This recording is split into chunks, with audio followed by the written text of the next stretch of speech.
You've told yourself, "I am enough," 100 times. You've meant it, and it hasn't stuck. Not because the words are wrong, but because the part of you that's running the not enough program isn't listening to words. 6 of the most studied minds in consciousness figured out why. A neuroscientist, a philosopher, a new thought mystic, a cybernetic psychologist, a Zen interpreter, a meditator. They came from completely different directions. They all arrived at the same answer.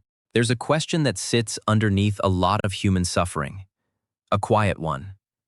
Am I actually good enough? Most people who carry this feeling have done the work. Read the books. Done the therapy. They understand their worth isn't conditional. And then they wake up at 3 in the morning and it's back. Why? That gap between knowing and feeling is exactly what these 6 thinkers spent their lives trying to close. When you put their answers side by side, something remarkable happens. They're not describing different solutions. They're describing the same solution in 6 different languages.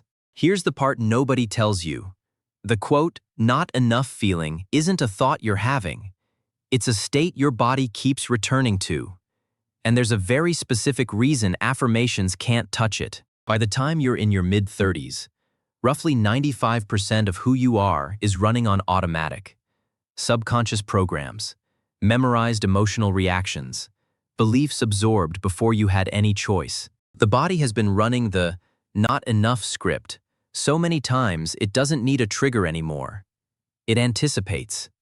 You wake up already in the state. Your conscious mind, that 5% that read the self-help book, is arguing with a biochemical addiction. That's not a discipline problem. It's a mismatch between the tool you're using and the level where the pattern actually lives. And 6 very different thinkers, none of whom were in the same room, none of whom agreed on much else, all landed on that same number. Here's what this video is going to do. We're going to trace that loop, where it comes from, why it persists, why your ego is actively maintaining it. And then we're going to look at what each of these 6 teachers prescribes as the exit, not the intellectual understanding of the exit, the practice. Joe Dispenza from neuroscience, Eckhart Tolle from presence and ego dissolution, Neville Goddard from new thought mysticism, Maxwell Maltz from cybernetic psychology, Alan Watts from Zen and Vedanta, Michael Singer from witness consciousness practice. You don't need to know any of them going in. By the end, you'll have watched 6 incompatible frameworks converge on one answer, and you'll have something you can actually use tonight. Let's start with the mechanism, because until you understand how the loop works, nothing else will make sense. Joe Dispenza spent decades studying what happens in the body when a person stays stuck in a chronic emotional state. Every thought produces a biochemical reaction. The brain releases what Dispenza calls molecules of emotion, neuropeptides, that travel through the bloodstream and tell the body how to feel. That feeling then signals the brain to generate more thoughts equal to it. More thoughts, more chemistry, more feeling. The cells adapt. Bathed in the same emotional chemistry often enough, they build more receptor sites to absorb it, or desensitize, demanding a stronger hit to feel anything. Dispenza's word is stark: addiction. The body becomes addicted to its own emotional chemistry. Thoughts are the vocabulary of the brain, he writes. Feelings are the vocabulary of the body, and a single stress response can trigger approximately 1,200 chemicals. Do that enough times, and the body stops waiting for a trigger. It produces the not enough feeling preemptively. The first thing all 6 teachers agree on: this isn't happening in your mind. It's happening in your body. Now here's where it gets interesting. A man with zero connection to neuroscience, a plastic surgeon working in the 1950s, arrived at the same conclusion through a completely different door. Maxwell Maltz kept noticing something after surgery. Patients whose operations were objectively successful, scars gone, features corrected, would report that nothing had changed.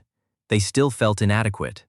After thousands of cases, his conclusion: external change couldn't override what he called the self-image, not what you see in a mirror, the image the subconscious holds, and it functions like a cybernetic thermostat. Whatever you believe yourself to be at the subconscious level, Your success mechanism navigates toward it automatically.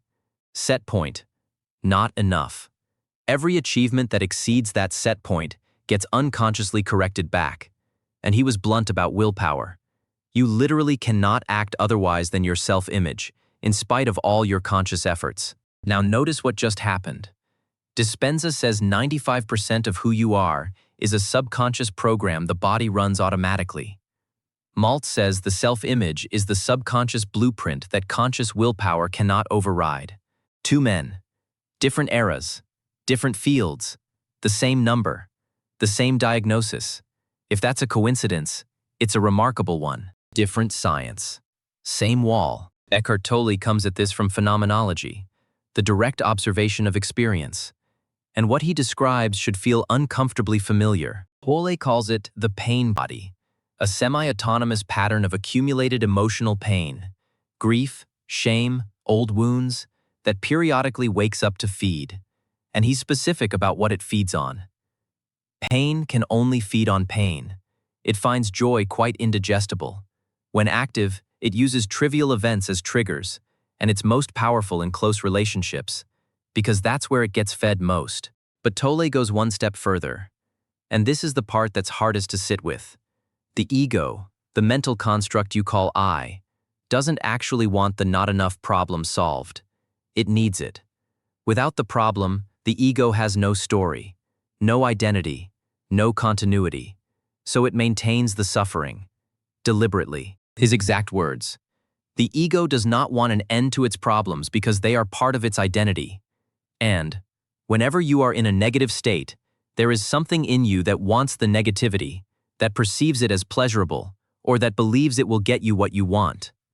The ego is addicted to upset, Tolle says, the way others are addicted to a drug. This is why trying harder makes it worse. The harder you try to fix the not enough story from inside the ego, the more energy you give the ego to maintain itself. You can't fix from inside the structure that needs the problem. Alan Watts, philosopher, Zen interpreter, one of the most eloquent voices in the Western encounter with Eastern thought, comes at this from the most radical angle. He says the ego self isn't broken, it isn't sick, it isn't even a problem, it's a fiction. Watts spent his career making one argument: the sense of being a separate self, a discrete you who is either enough or not enough, is a social and linguistic construction, not a discovery, an agreement, a story the culture told you and you kept telling yourself. He used an image I've always found disarming. The ego, he said, is like a whirlpool in a river. It looks like a thing. It has a shape, a location, a pattern of behavior. But zoom out and you see, it's not a thing at all. It's a temporary pattern in the water. The river doesn't have a whirlpool. The river is doing a whirlpool. Not feeling good enough is what happens when the whirlpool believes it is the river and worries about whether it measures up. The solution, for Watts, is not to improve the whirlpool.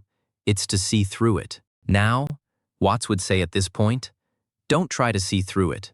Trying is more whirlpool. The shift is a perception, not an achievement, which is genuinely inconvenient advice. We'll come back to that. Michael Singer's contribution is the most immediately actionable of the six.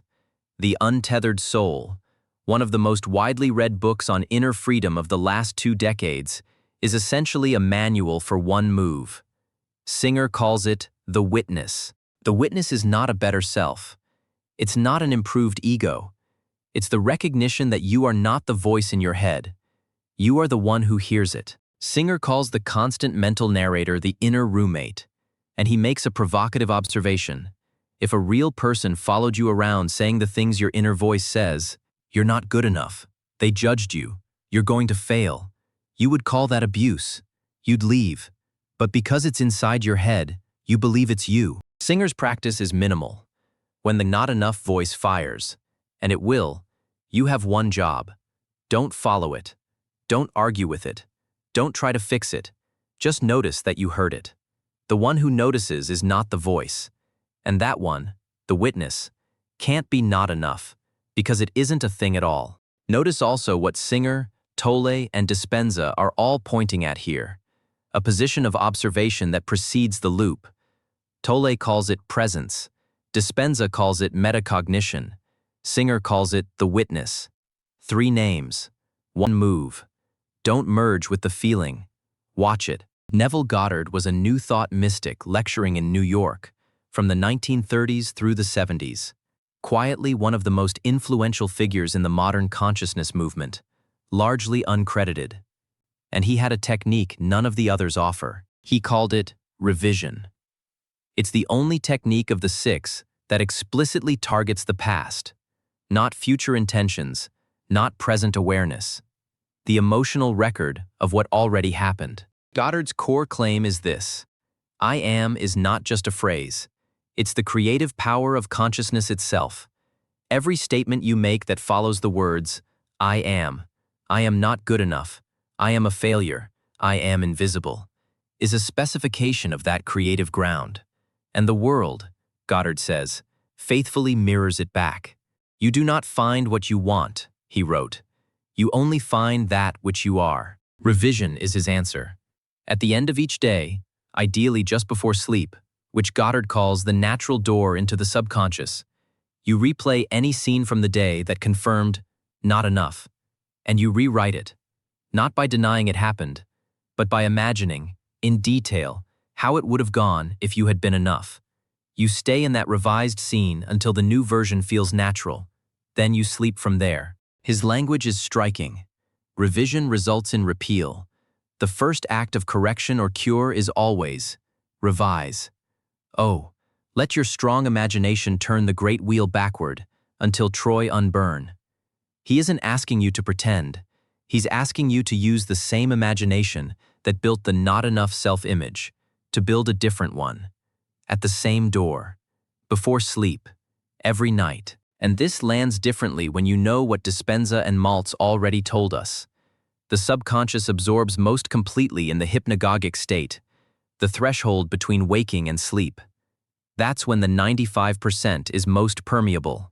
Goddard didn't have fMRI data. He arrived at the same window. Here's what strikes me every time I sit with these 6 teachers together. They are not supposed to agree. Dispenza is a neuroscientist citing neuropeptide research. Maltz was a plastic surgeon adapting cybernetics. Tolle synthesized Zen, Vedanta, and Christian mysticism. Goddard reread the Bible as psychology. Watts was translating Eastern philosophy for the West. Singer was a meditating entrepreneur. They didn't know each other, didn't cite each other, came from incompatible traditions, and they all landed in the same place. The quote, "Not enough feeling is not a truth about you. It's a loop, biochemical, psychological, imaginative, running below the level where affirmations or willpower can reach it. All 6 prescribe working at the same level where the loop lives, below the analytical mind, felt sense, embodied state, imagination, not belief, feeling, not understanding, practice." So here's the synthesis. 4 steps, each drawn from at least 2 traditions simultaneously. Step 1. Witness it. When the not enough voice fires, and it will, don't follow it. Don't argue with it. Just notice that you heard it. Singer's move, Tolle's move, Dispenza's metacognition. 1 step back from the loop is all you need to stop being inside it. Step 2. Revise it. Tonight, before sleep, replay any moment from today that confirmed not enough. Take it back. Imagine it as it should have gone. Feel the revised version, not just see it, until the new version feels natural. Then sleep from there. Goddard's door. Maltz's self-image installation window. The same threshold. Step 3. Find the gap. Once per day, for even 30 seconds, drop below the narrative. Notice the space between thoughts, the bare sense of existing before any label attaches. Tolle called it presence. Goddard called it the pure I am. Watts called it the river before it's a whirlpool. It was always there. Step 4. Let the body catch up. The body will resist. The old chemical set point will try to reassert itself. That pull back toward the familiar state? That discomfort is not evidence the practice isn't working. It's evidence it is. You're past the edge of the old self-concept. Stay with it. 6 teachers. 4 steps, 1 truth. The self that doesn't feel good enough was built from repetition, from chemistry, from an ego structure that needed a story. And what was built, with the same imagination that built it, can be revised. Before you go, I want to ask you something. Of these 6 frameworks, which one landed closest to where you actually live? Because that's usually the one that's doing the most work on you right now. Drop it in the comments. I read them. And if this resonated, if you want to go deeper on the Tolle side of this, we traced the exact same convergence between Eckhart Tolle and Neville Goddard. 2 teachers who appear to be opposites. One says, let go of everything. The other says, create everything. And they're standing on identical ground. That one's right here.